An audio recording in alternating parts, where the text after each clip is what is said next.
Saviez-vous qu'en France, les droits de succession peuvent atteindre jusqu'à 60% selon le lien de parenté? Mais bonne nouvelle, il existe des solutions tout à fait légales pour les optimiser. Dans notre précédente vidéo, nous avions abordé les conséquences d'une succession non préparée. Si vous ne l'avez pas encore vue, je vous invite à aller la regarder pour mieux comprendre les enjeux. Aujourd'hui, nous allons explorer deux axes majeurs pour anticiper et optimiser la transmission de vos biens. Premièrement, comment transmettre de votre vivant en utilisant des outils juridiques comme les donations ou le démembrement de propriété. Et deuxièmement, comment utiliser les placements financiers pour transmettre efficacement. Avant de parler des placements financiers, voyons comment il est possible de transmettre votre patrimoine de votre vivant. Premièrement, les donations.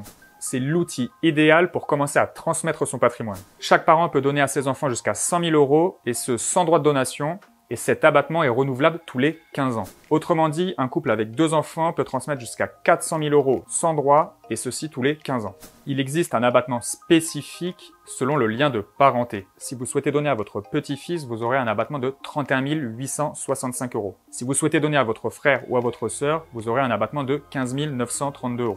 Au-delà de ces abattements, des taux spécifiques s'appliquent sur les montants transmis. Pour aller plus loin, il est aussi possible de transmettre des sommes d'argent. Vous bénéficiez alors d'un nouvel abattement qui se cumule avec les abattements précédents. À cela s'ajoute également la possibilité de bénéficier d'un abattement de 31 865 € sur les donations de sommes d'argent. Attention toutefois, il y a également des conditions à respecter. Il faut que le donateur ait moins de 80 ans et que le donataire, lui, ait plus de 18 ans. Il faut également respecter un lien de parenté avec le donateur. Autrement dit, il faut qu'il s'agisse d'un enfant, d'un petit-enfant, voire d'un arrière-petit-enfant. Et à défaut de descendance, il peut également s'agir d'un neveu ou d'une nièce. Pour bien comprendre comment les abattements peuvent se cumuler, prenons l'exemple de Michel qui souhaite aider son fils à acheter un appartement.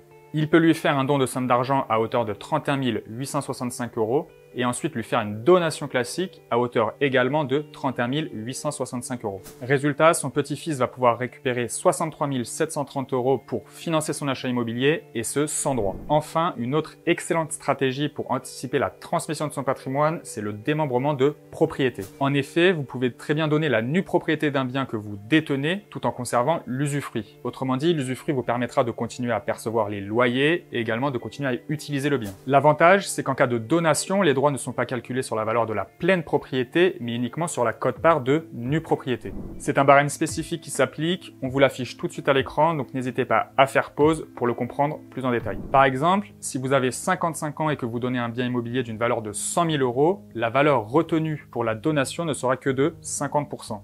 À votre décès, vos enfants récupéreront la pleine propriété et ce, sans frais supplémentaires. Maintenant que nous avons vu les principales options de transmission de votre vivant, passons aux placements financiers qui peuvent également jouer un rôle clé dans votre stratégie. L'assurance vie, c'est un outil incontournable pour transmettre efficacement et dans un cadre fiscal optimisé. Vous pouvez transmettre jusqu'à 152 500 € par bénéficiaire pour tous les versements que vous réaliserez avant vos 70 ans. L'avantage de l'assurance vie, c'est que vous avez la possibilité de choisir librement vos bénéficiaires. C'est notamment un outil idéal pour transmettre à quelqu'un qui ne fait pas partie de votre entourage proche. Par exemple, cela peut être particulièrement avantageux pour transmettre à un frère ou à une sœur qui aurait supporté en cas de décès un taux de taxation de 35 à 45%.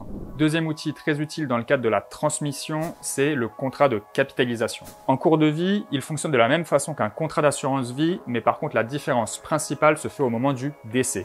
Au moment du décès, le contrat d'assurance vie se dénoue, tandis que le contrat de capitalisation fait partie intégrante de la succession. Pourquoi c'est important? Car cela permet d'envisager des stratégies de donation et de démembrement. L'avantage principal, c'est qu'en cas de décès, les intérêts latents sur le contrat sont exonérés d'impôts sur le revenu et de prélèvements sociaux. Au contraire, sur un contrat d'assurance vie, le contrat étant dénoué, les prélèvements sociaux sont dus sur les plus-values réalisées.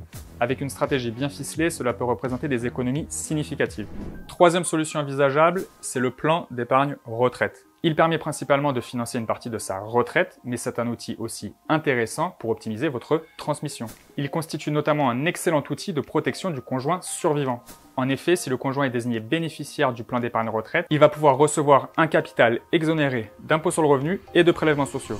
Optimiser sa succession, c'est avant tout anticiper. Entre les donations, l'assurance vie ou encore le démembrement, il existe de nombreuses solutions pour transmettre votre patrimoine tout en optimisant les droits. Chaque situation étant unique, n'hésitez pas à contacter un conseiller en gestion de patrimoine pour vous aider à trouver la stratégie qui vous convient. Si cette vidéo vous a été utile, n'hésitez pas à liker, à vous abonner et à poser vos questions dans l'espace commentaire.